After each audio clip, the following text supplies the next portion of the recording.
It's the Andy Griffith Show, Facts and Trivia, with your host, Bob Snap.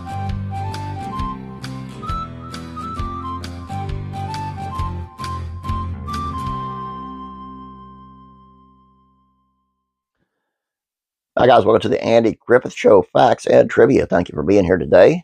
Today's video is on Rodney Dillard, who played Rodney Darling of the Darlings on the Andy Griffith Show. And he remembers his role as one of Mayberry's resident hillbillies. When digging through record bins, trust the surname Dillard. Whether it's the Dillards' Great Bluegrass album or it's Doug Dillard's country rock duo with Gene Clark from the Byrds, you won't be purchasing a dud. Yet as great as those albums may be, the Dillard's name most associated with the Andy Griffith Show.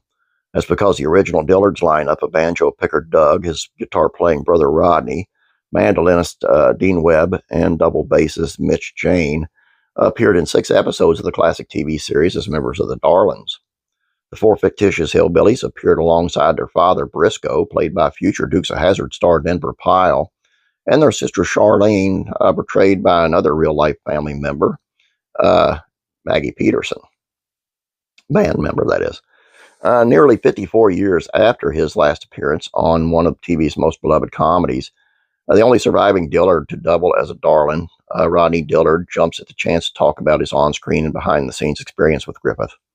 After all, it's still a major claim to fame for an artist who'd go on to inspire the Eagles and other Laurel Canyon acts before taking his rightful spot in the International Bluegrass Music Hall of Fame. At the time, being the kids that we were, being on the Andy Griffith Show was just something else we were doing because we were doing a lot of concerts after we signed with Elektra, he said. When I look back in retrospect, it's one of the nicest things that ever happened. We're very blessed to have that happen. The Dillards and bluegrass music as a whole got quite the boost when the Darling boys performed such songs as There's Time and Dooley and Ebo Walker on a highly rated TV show that drew a much broader audience than your usual old-time shindig. Well, beyond the first run of the Darlings episodes plus the Return to Mayberry TV movie, the Salem, Missouri-born Dillard brothers and their bandmates' appearances on the show remained appointment viewing and syndication. Once cable TV entered the mix, Sheriff Andy Taylor became synonymous with the Turner networks as Dale Murphy and Ric Flair, ensuring that the future generations would discover the Darlings. It's never been off the air, and obviously there's different philosophical reasons for that, Rodney adds. People still watch it, even the younger folk. You don't expect them to know anything about the Andy Griffith Show because it's ancient history, but because of its popularity and its values, people have gotten their kids into it. To ultimately become part of a cultural phenomenon, Rodney and Doug had to audition for what turned out to be the guest starring role of the ages. I'm a 20-year-old kid out of the Ozarks walking into Hollywood, California and Desilu Studios where we auditioned, he recalls. I couldn't wait because all the main people were there.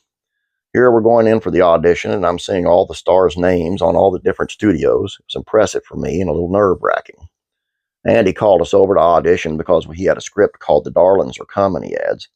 We walked into the studio, and there was Bob Sweeney, the director. They were filming an episode at the time. They stopped the filming, and Andy and he pulled up 2 folding chairs, sat in front of us, and said, "Show us what you got." About halfway through it, Andy slapped his knee and said, "That's it." I turned to my brothers and said, "They're kicking us out." We got up, and Andy said, "Where are you going? You got the job." That's not to paint Rodney as nothing more than a wide-eyed hayseed. He took pride in the mountain folks he represented and music he played for massive television audience. And even at the age of 20, he always stood up for his principles. The first episode, I thought the jug was too loud in the music, Rodney says. I said to Andy, the next episode, it never was there again like that. Not every show's namesake was quite as respectful once the Dillards started appearing elsewhere on the dial as musical guests. What I didn't like about Hollywood is that they always made hillbillies look stupid, chasing their sister around the yard with a jug, Rodney said. I resented that. That was Hollywood's perspective. Every time we did a TV show, if they paint freckles on the dancers, put them in Daisy Duke costumes, and put out hay bales out, we say, nah, we're not doing it. There's dignity in rural folk and value that wasn't being represented. The Dillards remain active, appearing at Mayberry theme events and continue to add a new twist to a traditional bluegrass with a new 2024 album, Songs That Made Charlene Cry.